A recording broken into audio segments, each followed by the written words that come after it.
Hello hi everyone. आप सभी का मंजू बागड़ी बुटीक चैनल पर स्वागत है। तो आज मैं करूंगी पैंट प्लाजो की कटिंग। ये मेरे पास कपड़ा है। तो मेरी प्लाजो की लेंथ रहेगी 36 इंच और कमर है मेरी 44 इंच और मोरी है प्लाजो की 7 इंच। तो इनको मैं प्रेस करके अच्छे से बिछा लूंगी।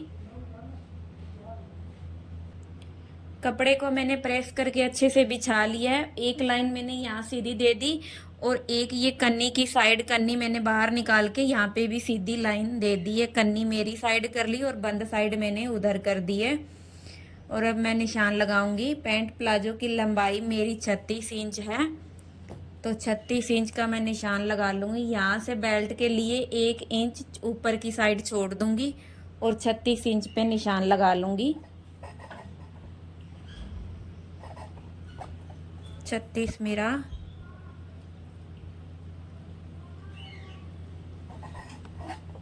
यहाँ आ रहा है। 36 पे मैं निशान लगा लूंगी।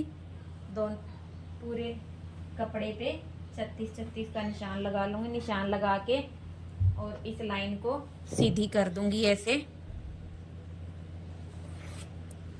निशान लगाने के बाद में 3 इंच मैं नीचे से फोल्डिंग के लिए निशान लगा लूंगी। ये मेरा एक यहाँ पर भी सीधी लाइन दे दूंगी। ये मेरा 3 इंच फोल्डिंग के लिए रह जाएगा।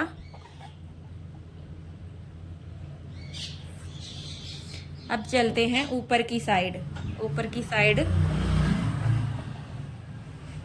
जैसे कमर मेरी 44 है।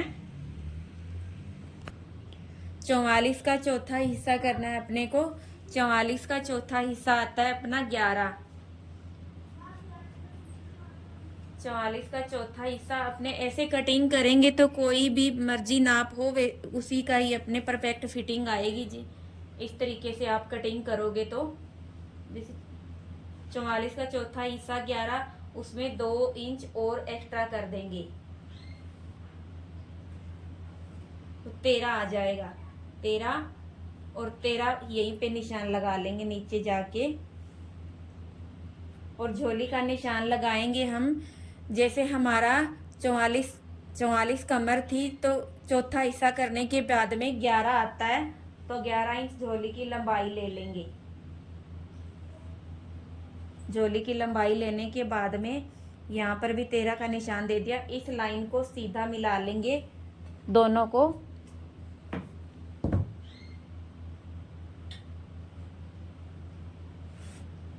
सीधा मिलाने के बाद में यहाँ पे हमारा 13 है। 2 इंच और क्रॉच एरिया के लिए 2 इंच एक्स्ट्रा और ले लेंगे हम इसमें। पहले हमने कमर का निशान लगाया था। कमर हमारी 44 थी। 44 का चौथा हिस्सा हमारा 11 आया। फिर 11 में 2 इंच एक्स्ट्रा और किया। फिर हमारा 13 आया। 13 आने के बाद में झोली की गुलाई करने के लिए 2 इंच एक्स्ट्रा और किया है हमने, तो हमारा यहाँ पे 15 आ चुका है। और ऐसे हम झोली की गुलाई कर देंगे ऐसे। ये हमारा झोली की गुलाई आ गई। यहाँ से ये हमारा क्रोच एरिया निकल के आ गया है। यहाँ से हमारा अब ये 15 है। हम बीच का सेंटर निकालेंगे। 15 का हाफ कर देंगे। 15 का हाफ करने के बाद में 7.5 का बीच का सेंटर हमारा निकल चुका है। जैसे 7.5 हम सभी पे ऐसे निशान लगा लेंगे।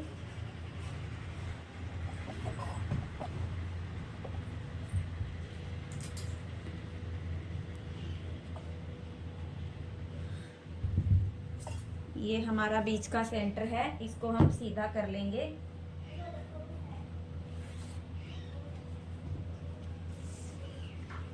और यहाँ पर हमारा 15 आया था, तो हम नीचे चलते हैं। नीचे जाने के बाद में क्रोच एरिया हमारा 15 निकल गया है, तो 15 पे हम यहाँ लगा रख के इंची टेप हाफ कर देंगे। बीच का सेंटर 7.5 आ गया हमारा, तो ये बीच का सेंटर है, इसको हम सीधा कर लेंगे।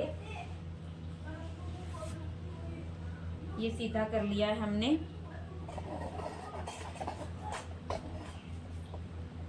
जैसे कि हमने यहाँ पे 11 इंच झोली का निशान लगाया था, 11 इंच तो 11 ही हम यहाँ पे लगा देंगे ऐसे करके। ये निशान यहाँ पे 11 हमारा आ गया है।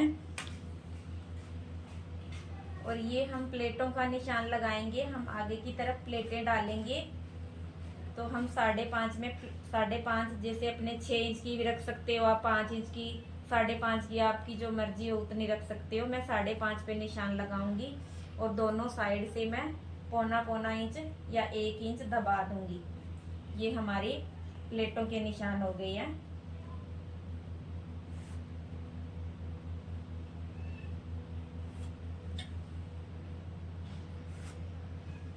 ये मैंने प्लेटों के निशान लगा लिए और 1 इंच मैं यहाँ से कम कर दूंगी फ्रंट वाले हिस्से की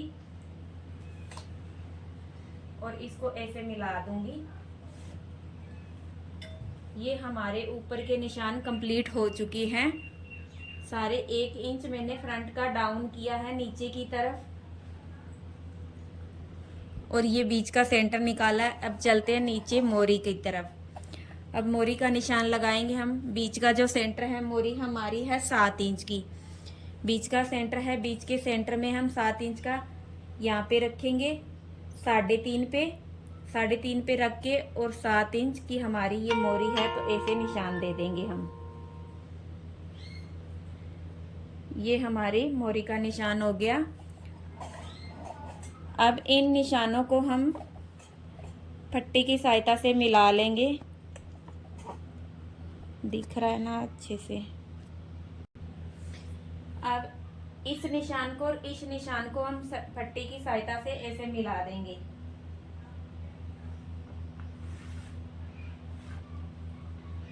ये हमने मिला दिया, ये हमारी शेप हो गई। ऐसे ही हम दूसरी साइड मिला देंगे, ऐसे पट्टी को रख के और ऐसे मिला देंगे। ऐसे निशान हमारे कंप्लीट हो चुके हैं। मिलाने के बाद में हिप की साइड यहाँ पे हमारा कोना सा बाहर, ये निशान हमारे कंप्लीट हो गए हैं। जहाँ पे हमने ये निशान मिलाए थे यहाँ हिप की साइड हमारा जैसे कोना सा ऐसे फूला फूला कपड़ा रहता है तो हमने पट्टी को ऐसे उल्टा रखा और इसको आगे की तरफ रखा और इस लाइन से ऐसे मिला दिया दोनों लाइन से। तो अब हमारी ये गुलाई बराबर हो गई है। इससे हमारा ना तो कोना निकलेगा और ना ही कपड़ा ऐसे फूला फूला रहेगा। तो ये हमारी फ्रंट की साइड के सारे निशान हो गए कंप्लीट। अब इसको मैं कर लेती हूँ कंप्लीट। ये देखो, ये मेरी प्लाजो के निशान कंप्लीट हो गए हैं। ये मैंने फ्रंट का कट कर दिया है। अब ऐसे ही मैं बैक का बिछा लूँगी और बैक का भी मैं आगे कटिंग करके बताऊँगी आपको बैक में और फ्रंट में कितना फ़र्क होता है। ये बैक वाला पल्ला मैंने बिछा लिया है। बिछाने के बाद में ऊपर की साइड मैं यहाँ से 6 इंच छोड़ दूंगी। ऐसे ऊपर पहले 6 इंच का एक निशान लगा लूंगी।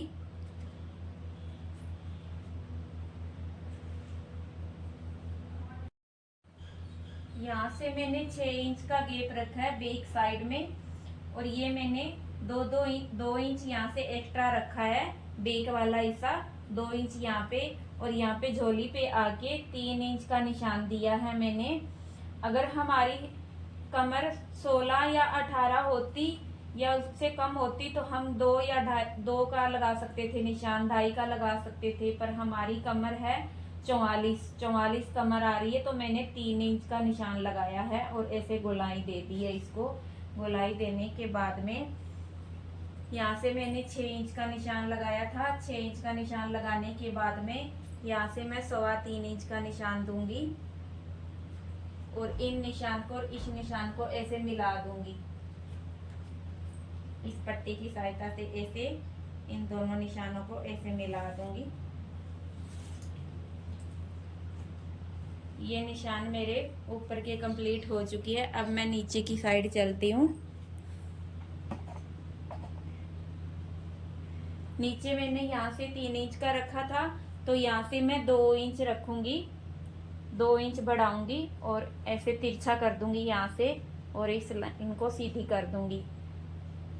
तिरछा करने के बाद में यहाँ से 3 रखा था, यहाँ से 2 रखा था, इन दोनों निशानों को शेप पट्टी की सहायता से मिला दूंगी। ऐसे पट्टी रख के इस निशान को मिला दूंगी। यहाँ से 3 इंच बढ़ाया था मैंने, यहाँ से 2 इंच बढ़ाया है। ये मेरे बैक का हिस्सा है, बैक में मैंने इतना फर्क रखा है। ऐसे अगर आप कटिंग करोगे तो आपका प्लाजो ना